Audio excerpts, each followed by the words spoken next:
Hey guys, this is Silver. Um, I'm going to be making a video today about my experience getting wrongfully canceled. And I just wanted to say this is hard for me, but it's something that I need to do because I really need tangible support. And I might skip over my words a little bit like that because it's hard to talk about. But I don't need emotional support.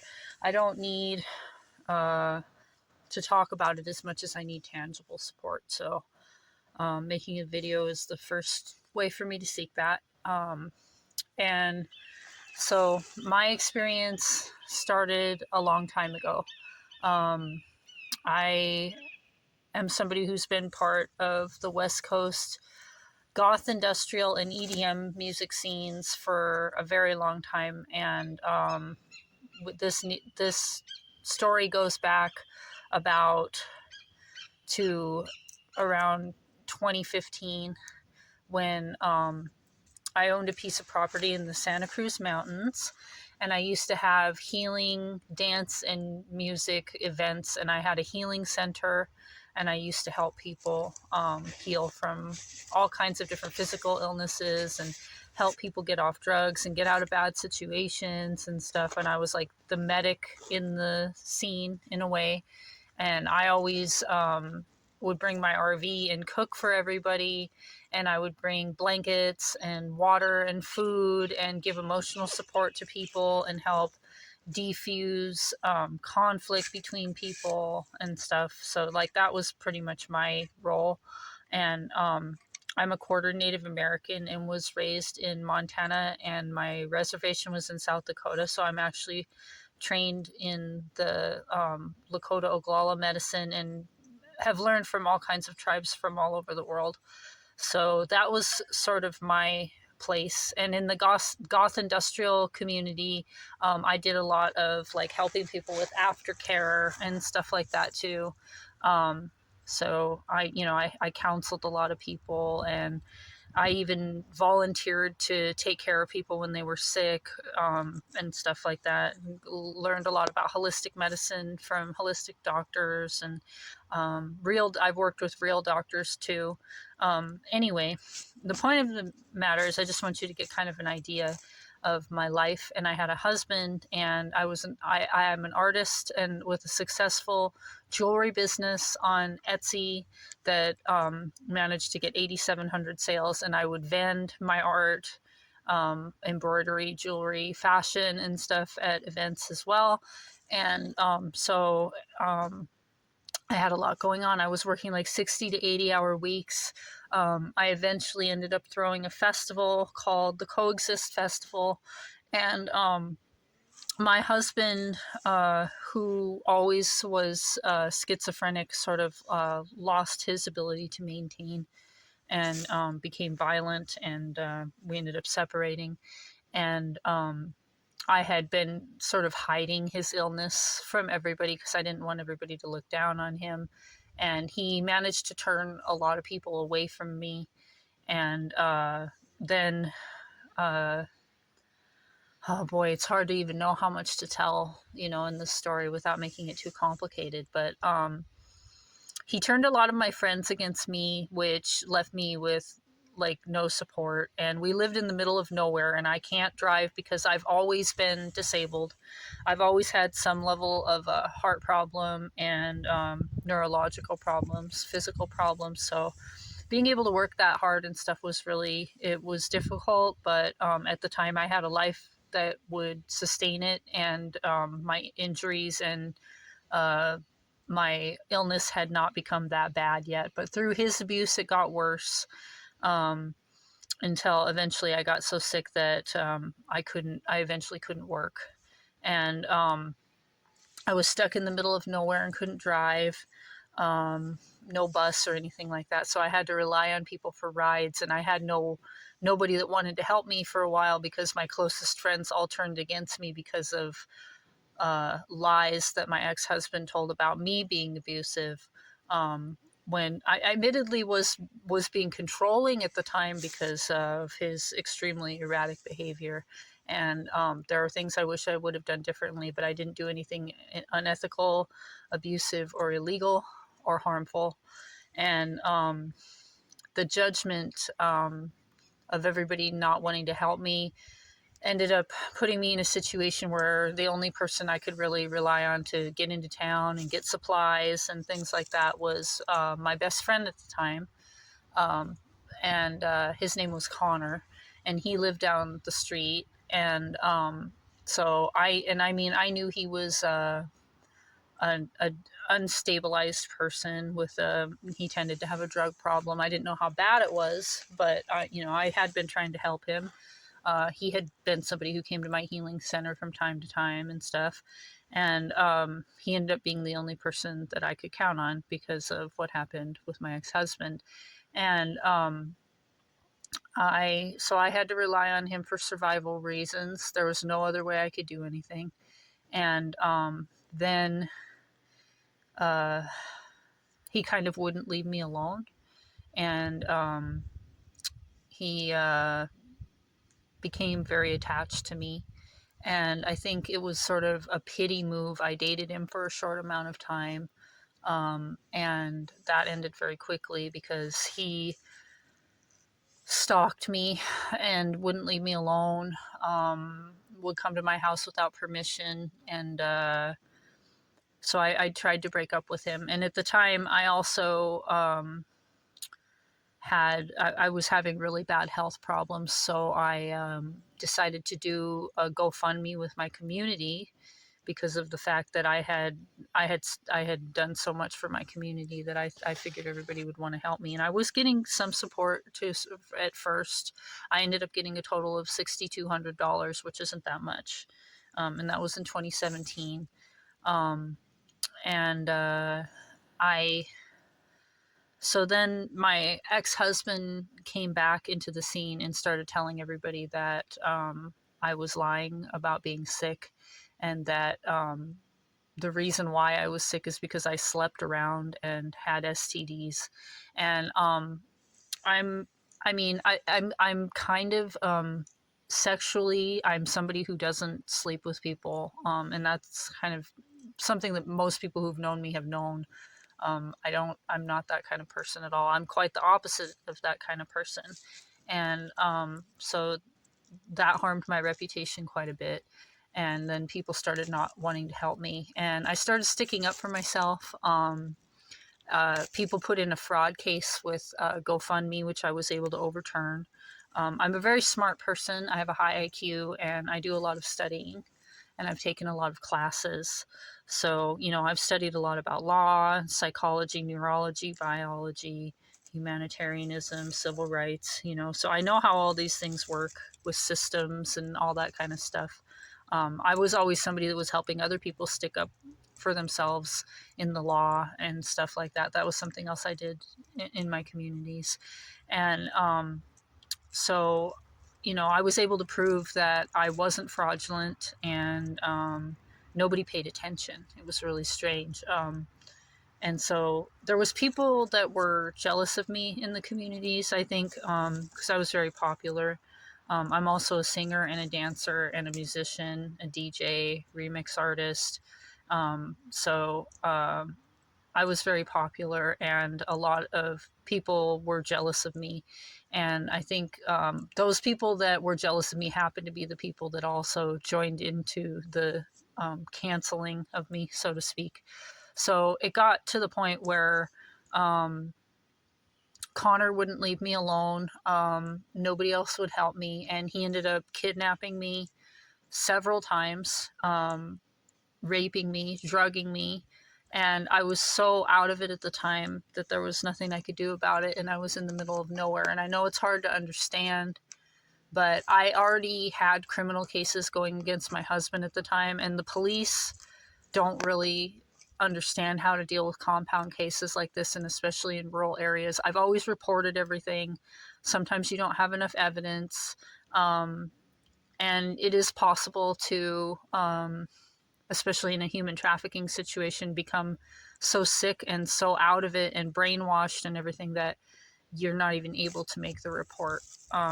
Connor would, he would talk endlessly and sneak drugs into my food and water, and he wouldn't leave me alone no matter what I did. And it was to a point where the police weren't going to help, and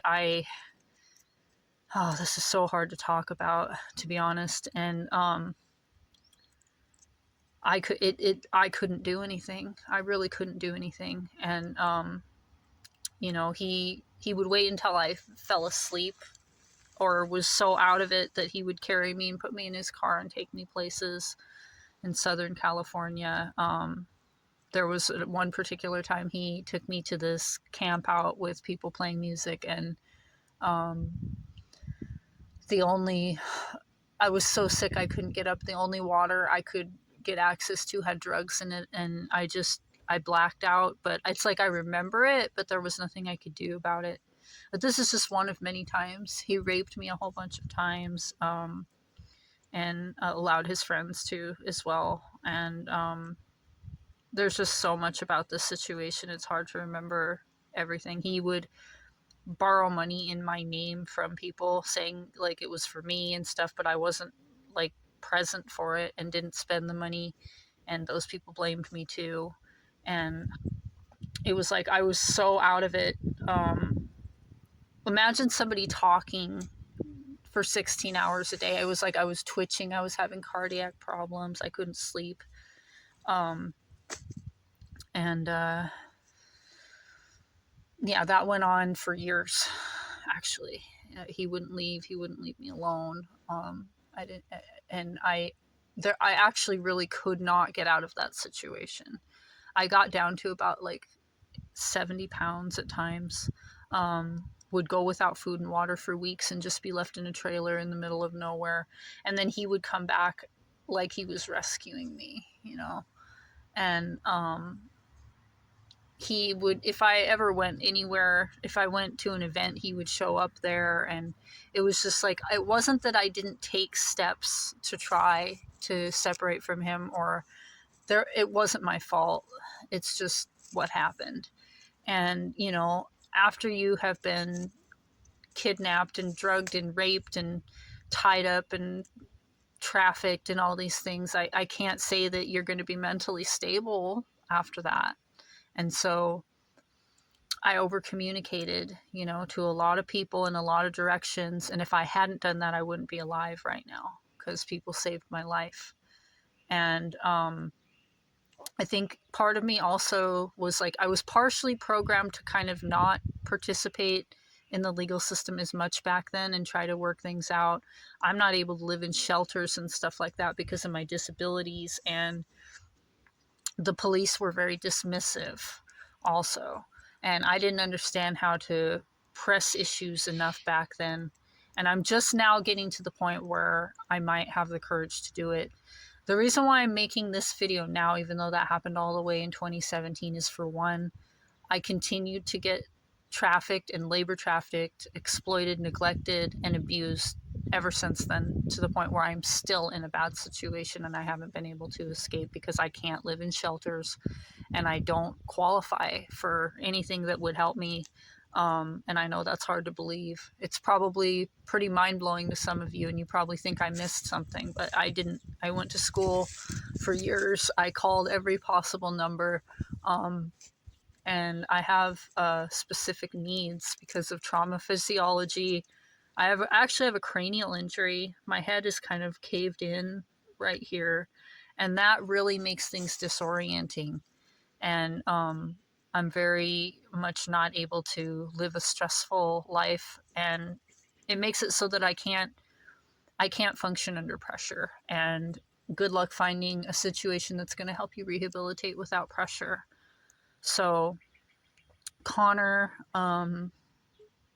eventually discarded me once it got to the point where, honestly, my vagina was so destroyed he couldn't rape me anymore.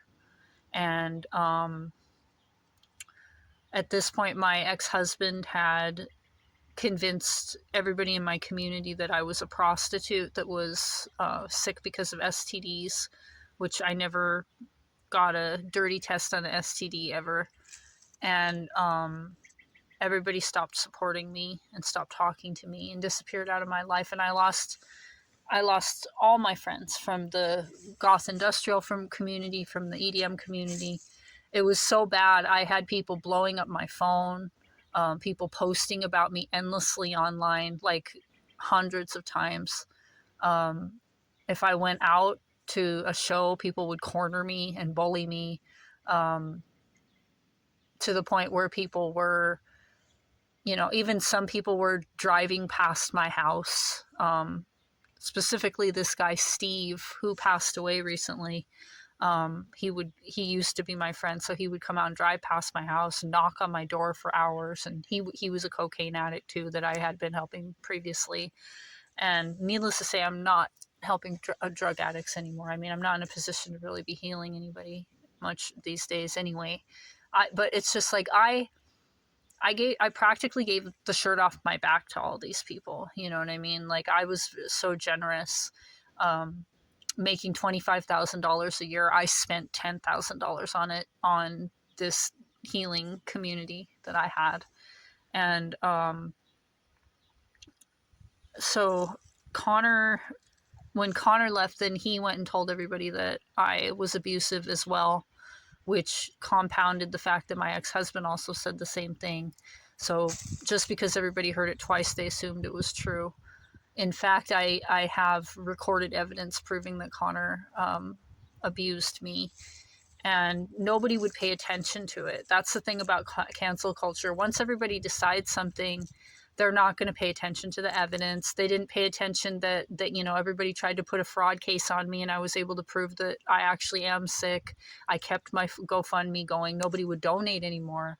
And the amount of harassment that I got was like people who don't even know me.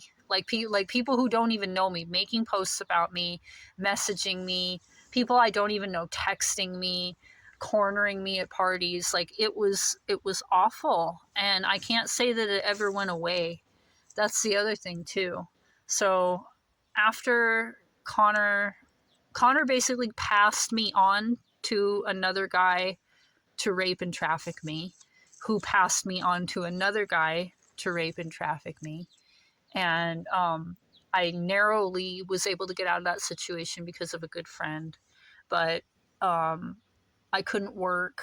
And it takes a lot to get enough documentation to get on disability. It takes years, and I haven't had stable enough housing to make that happen. I eventually started sort of sticking up for myself and learning about my rights and stuff. And usually in situations, it sort of turned more into labor trafficking. I don't know if you guys know what labor trafficking is, but it means that they traffic you for labor instead of sex. Because I'm somebody with so many skills and somebody who's so good to talk to and so knowledgeable, I started getting trafficked more for that and physical labor and cooking and cleaning and stuff like that. But it continued on through getting shipped to Oregon, then to Arizona, then back to California again. And this entire time, I have been stuck with people that were related to this community. And I have to say that in the EDM community, there's quite a few people that think they're beyond the law and beyond ethical code. And sooner or later, they all turn on me because it's like, hey, there's all these people that have said this about you. So I've had my rights violated continuously. I've had a severe cardiac problem. And the answer for me is not going to the doctor a whole bunch to get on disability, because I just want to run my jewelry business again. I deserve a chance to do that, and I haven't had a chance to do that. And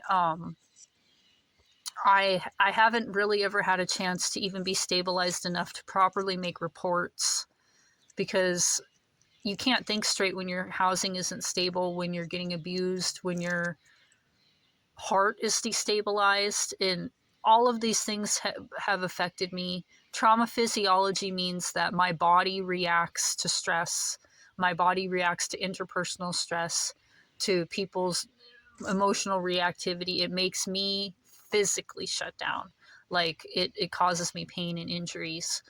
And I haven't been able to escape it because, first of all, everybody that I have been passed around to, which I'm still at a house that I was passed into because I didn't have anywhere else to go, have been connected to this community. And eventually, and it's not just that too, it's just being disempowered. People think they have a right to boss me around, tell me what to do, not let me rest. And I haven't been able to get out of that situation. And it was 2017 and now it's 2026. And it has continued that long. And still to this day, I regularly lose opportunities for work and housing because of gossip of people saying things related to the thing that they've been saying since back then. People haven't stopped. Um, and It's time that I speak up about it, because it all started with what Connor did to me. And he destroyed my life to a point that I haven't been able to recover from. And I know a lot of you want to think that there was some organization or government fund or community or something. Sorry, the lighting is getting weird here. That I could have reached out to, but I reached out in every possible direction. And when people don't know you, they don't want to help you. That's what it really comes down to. And I'm really somebody that needs to be left alone. Like, I can't deal with the normal level of uh, things that people do in interaction where they're judging and evaluating and things. Like, it all triggers my heart condition, which is very bad. I've had persistent palpitations and tachycardia for years, and I've hardly ever been able to get to the hospital for any of it. And it would take years for me to get enough documentation to be considered non-able bodied. It would be easier for me to just be able to have a stable living situation where people didn't trigger me and I could be isolated and just work on my business, to be honest. And at this point, my belongings are in storage, which includes all my crafting gear, and I need somewhere to go. And it's going to be about a year before I really have much income. And every situation is always so pressuring for me to get on my feet. But it's been like, I have been a human trafficking victim for 9 years. So I'm not going to be able to just get on my feet in a few months. I need a year. And so, okay, what happened recently is I found Connor. I've been trying to track him down for a long time. I was pretty sure I knew where he was. I sent the police there once and they said that he wasn't there. I think his parents were covering for him, if that makes sense. But I found him, and it's been a long time, and there's a chance that statutes of limitations can get extended. But I have to admit, without stable housing and stabilizing my life, I'm not going to be able to clear my head to be able to do anything about this kind of stuff. And, going and living with some guy who wants me to be his companion is not the thing. And that's almost always what I get offered. In this current housing situation, I almost got pushed back into trafficking again. Not that I was going to choose to do that, but it's just the pressure to get out of this situation and move on to the next one has been so bad that I've been consistently expected to find new housing, find work when I can't even hardly stand up, when my heart is beating out of my chest. And I know I know a lot of you think there's probably a social worker, an advocate or something out there that can help me. I've reported everywhere. I don't qualify for anything, and I can't just go live in a shelter. It would take real people to help me with this. And I would have never let any of the people I used to take care of end up in these kind of situations, and that's what's really sad about it. So, I mean, I could get justice with Connor, but I need help before that. You know what I mean? I need actual tangible help to move forward. And I don't have enough evidence for a lot of the stuff that's happened to me. I've been very legally dismissed, you know, but I do have some. But you have to be able to be clear headed when you're doing things, and I really, really, really don't need advice. Like that's the last thing I need. This lighting is so bad. Here, can you see me better now? Okay, so anyway, what I really don't need is advice. You know, I really don't need people to tell me that they think that there's some agency out there that could have helped me, because I tried all that and it doesn't exist. I fall through every crack, and there are people like me. There are hundreds of thousands of people like me out there right now. But I just wanted you guys to understand that alternative people often think they're above ethics and above the law. Cancel culture is a really, really awful thing, and it can completely destroy your life. I didn't do anything wrong, things just happened to me. None of the things that people thought about me were true. Um, and because people saw me acting erratic for an amount of time, they forgot about all the good that I did. And now it's been, as long as it's been, people are still talking about it. And people won't listen to me, and they won't face my evidence, and they're still trying to exile me from the only people that I've ever known, which has left me with no connections. And I'm not somebody who can work a normal job at all. Like I'm severely disabled, and I've always been so disabled that the only thing that I could do was work for myself. That's always been the case, and that will always be the case. I can't adapt into what other people want me to be or what they want me to do. I can succeed if I can do things the way I can do them. And it's called coercion, and I haven't been able to get away from it. And just how it feels. Well, I just got cut off from my video because I had an incoming phone call. And apparently I can't control that on my phone somehow. But what I really just wanted to say, though, is like all of these people that I helped, that I cared about, communities that I helped and stuff, they all turned against me. Everybody, my best friends, people who I'd known for years, everybody turned against me pretty close. So, and there was no evidence behind any of it. People just used the fact that I, was acting erratic and over communicating, which, like I said, if I hadn't done, I wouldn't have survived. And specifically, there was this woman who's very popular in the EDM scene named Eileen, who continued to slander me. And she recently made a public post about me.